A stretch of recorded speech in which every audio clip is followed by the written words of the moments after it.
Boa noite, eu me chamo Giovanna de Fortes e hoje eu não pude estar presente, então estou gravando este vídeo da minha parte do trabalho. Bom, eu vou trazer um pouquinho sobre a importância dos movimentos sociais dentro do panorama do processo, dentro do panorama do processo de reforma psiquiátrica. A partir ali da década de 70, ocorreu uma crise na divisão nacional de saúde mental do Brasil, né? Haviam várias denúncias sobre maus tratos, violência e precarização do atendimento do atendimento de pessoas em sofrimento psíquico, que deu início a um movimento dos trabalhadores de saúde mental. Mais especificamente, o que deu um estupim para esse movimento foi uma greve no Centro Psiquiátrico de Dom Pedro II. Mas, voltando, esse movimento deu início ao movimento antimanicomial. Agora, vou trazer um pouco sobre a importância desses movimentos sociais. Se não há comoção social, não há mudança dentro do Estado. Isso é historicamente comprovado. Então, esses movimentos foram extremamente importantes para que ocorresse a dissolução, o extermínio dos manicômios dentro do Brasil, né? Ahn, Sem ele, não há pressão no Estado, sem esses movimentos, não há pressão no Estado, logo continuará do jeito que está. Os dois principais movimentos sociais é o movimento antimanicomial, né, que foi um movimento social e político que defendia defendia e defende até hoje, né, os direitos da pessoa em sofrimento psíquico. Ele surgiu mais especificamente ali pela década de 80, né? Porque aqueles movimentos anteriormente citados ocorreram ali por 1978. E ele era inspirado na psiquiatria democrática italiana, né? De Franco Basaglia, que tinha como principal lema por uma sociedade sem manicômios, enfatizando sempre o cuidado e a liberdade desse sujeito, não a exclusão e a segregação como estava ocorrendo anteriormente. Os principais princípios desse movimento seria, seria os direitos humanos, né? O sujeito quer dizer, o usuário é um sujeito de direito e não um objeto de tutela, que era o que estava ocorrendo até agora. Até então, né, dentro da sociedade brasileira, o cuidado em liberdade, onde o tratamento dessa pessoa em sofrimento psíquico deve ocorrer preferencialmente em serviços comunitários e não em instituições de reclusão, que era o que estava acontecendo. Por que disso? Muitas pessoas eram abandonadas dentro desses institutos psiquiátricos. Inclusive, até hoje, muitas pessoas não encontraram os seus familiares ou foram abandonados, não conseguindo voltar para suas casas. Então, essas instituições de reclusão sempre foram muito perigosas por conta disso. Outra coisa seria a inclusão social, né, que seria a reinserção em trabalho, moradia, lazer e vida comunitária desse sujeito com sofrimento psíquico, que novamente não estava ocorrendo dentro dos manicômios, e a desconstrução do estigma da loucura, né? Que eles estavam tentando combater a associação da loucura com o perigo e a incapacidade, né? Que até hoje ainda vemos pessoas que têm esse discurso, mas a luta antimanicomial veio nessa perspectiva. Quais foram as conquistas desse movimento?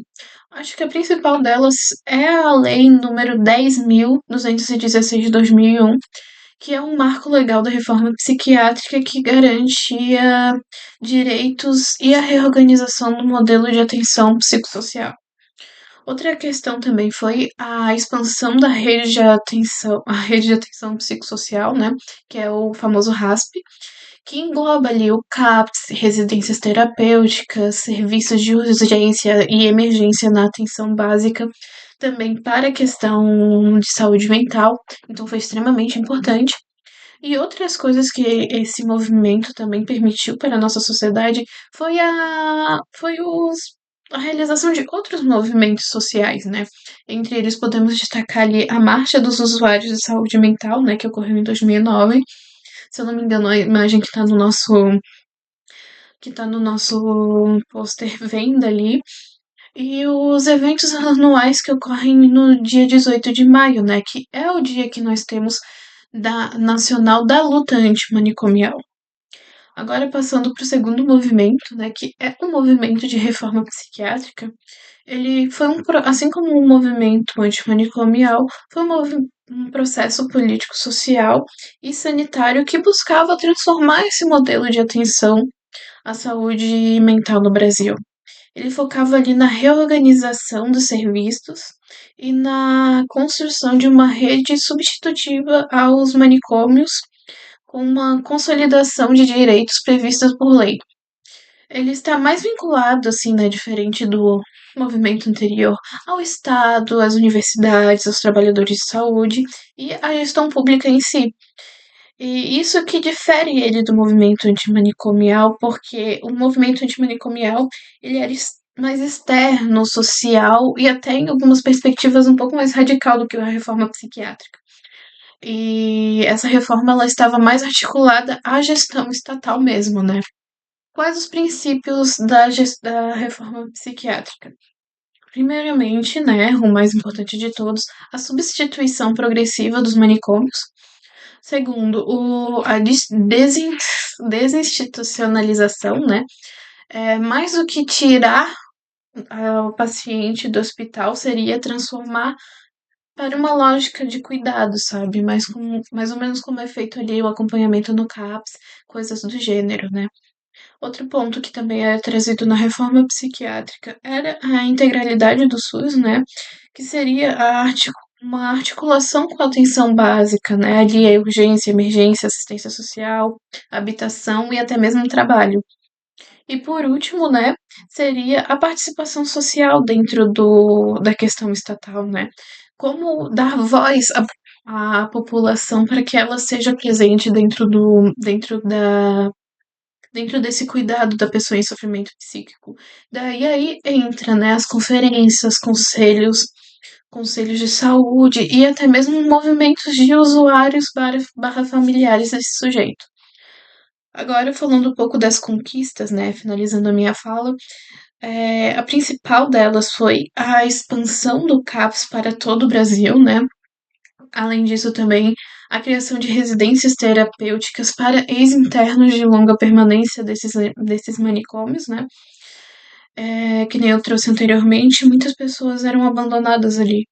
Então, quando houve essa finalização e fechamento desses manicômios, essas pessoas não tinham onde morar.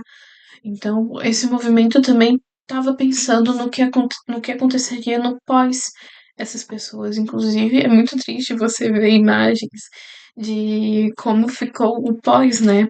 Muitas pessoas, apesar de terem ganhado, entre muitas aspas, alta e saído dali do manicômio, não tinham para onde ir. Então, acabaram, querendo ou não, ficando ali e comunidades inteiras foram criadas em volta dos antigos manicômios. Enfim, outro ponto também seria a inclusão da saúde mental como um direito universal no SUS, que até então não era um ponto relevante dentro do SUS. E por último, né, a consolidação de uma agenda intersetorial. O que isso quer dizer, né? Que estariam interligadas educação, assistência social, trabalho e cultura, né? Então seria visto esse sujeito como um todo, né? Integralmente. Então agora eu passo minha fala para a Milena.